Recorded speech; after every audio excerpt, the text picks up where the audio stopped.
perspective, priesthood, we are going to have to learn the ways of the realms. Hallelujah. Moses uNkulunkulu wamnikeza omningi yabo. It was the realm eyayenza ukuthi bathi abanye benamanzi abanye bangalindawo because they operated from a different realm. Because it is a realm of the spirit. It is a result of the realm of the spirit. So Israel why reality ehlukile kuneyakho. So in issue of realities, it is an issue of carrying realms. Amen.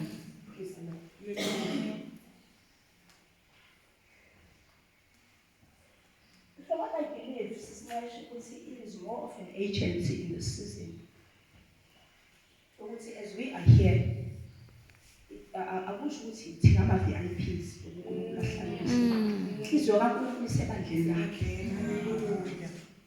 Uma ngiyakholelwa ukuthi uNkulunkulu ekhuluma kumprofethi uJeremiya ngo-Ezekiel la uIsrayeli wayebonile uNkulunkulu efuna ukukhipha ijudgment. Ithi iBhayibheli uNkulunkulu wathi akubizwe abasifazane abahlakaniphile ukuba bakhihla isililo.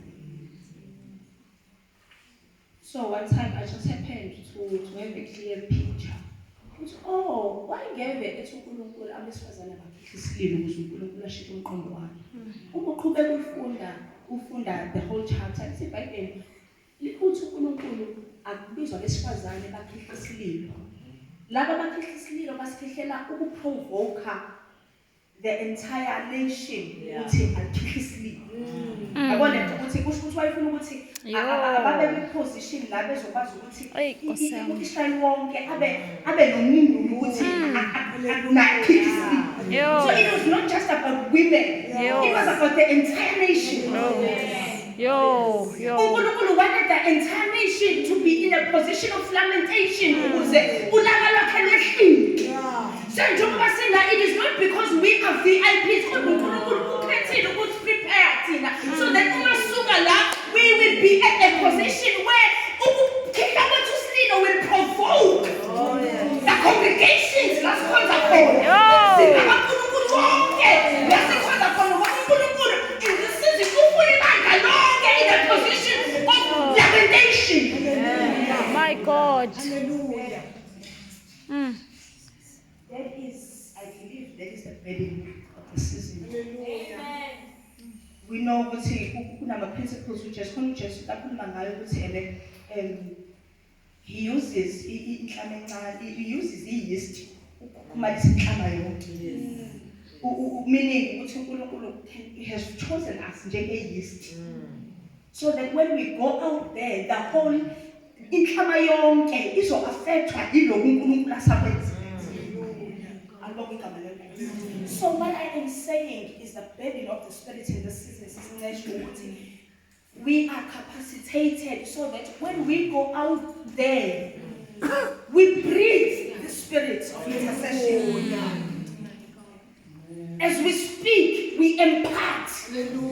Hallelujah. In the season, uNkulunkulu ufuna ukugrace noma ufuna prepare those who are intercessors. Ufuna ukugrace enough so that the grace abanayo it will be operational within the whole church. uNkulunkulu akafuna izikarini. Ukuthi uzothi usuka la uphinde enkonzweni ufike ubonakala ukuthi bazi waqaqama uyabonakala ukuthi ubeke ecampini. But uNkulunkulu into afuna ukuyenza kuwena njengoba ula ufuna ukuthi ube ukuthi it is enough grace. It is enough anointing ukuthi as you serve the grace iphuphuma ngemphokozo moya wena.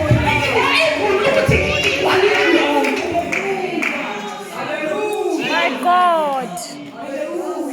Yo. Don't even attempt by studying.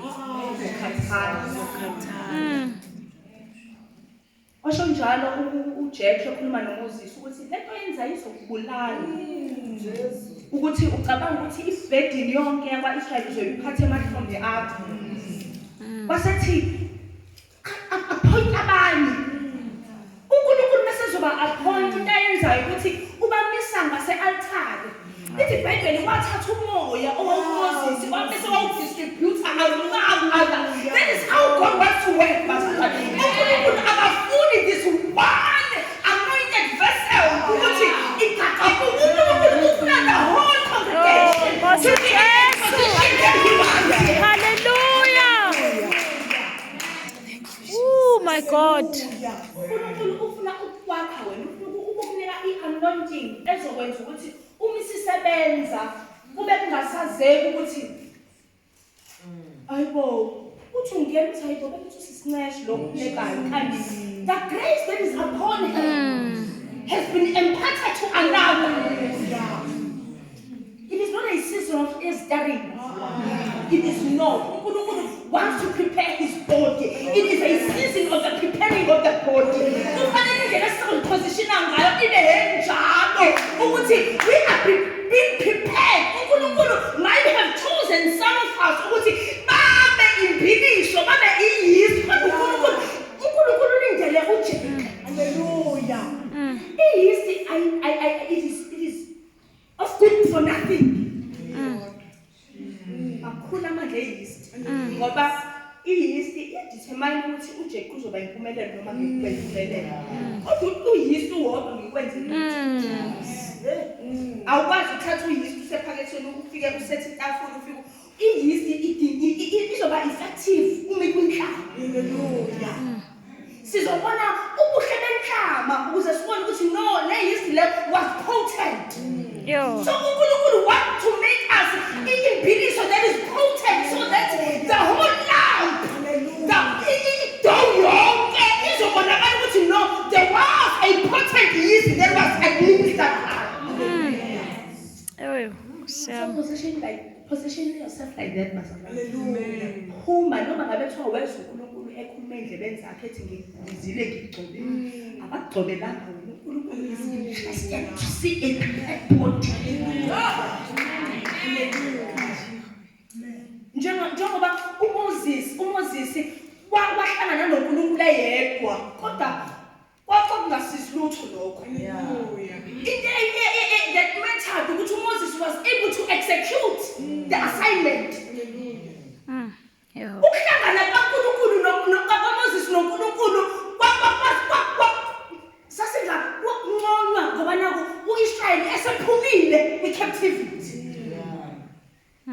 So noma singahlangana la sizibuke sincome ipresence kaNkulunkulu uma singabuyele emuva abantu esiyabona bathi remain the same. We should know ukuthi we have faith why God has called us.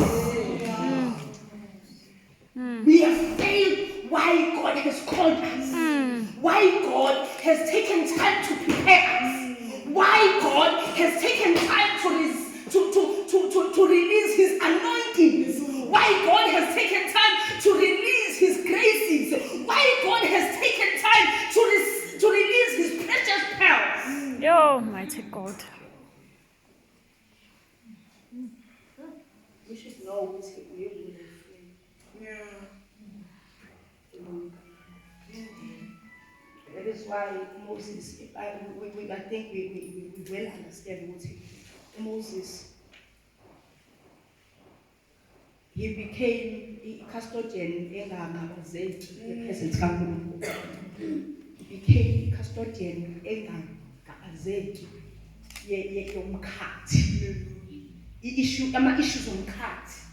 Moses mastered them. But there came a time la uNkulunkulu waphinde wabiza uMoses embizele entabeni. Lithi iBhayibheli wahlala 40 days and 40 nights. uNkulunkulu ayeyenza ukuthi uMoses wayesemnikeza i-protocol of preparation for the whole congregation. Ngoba uNkulunkulu wayengafuni ukuthi abe uNkulunkulu womuntu, uNkulunkulu wayefuna ukuba uNkulunkulu wesizwe njengoba wayehlelile eqaleni.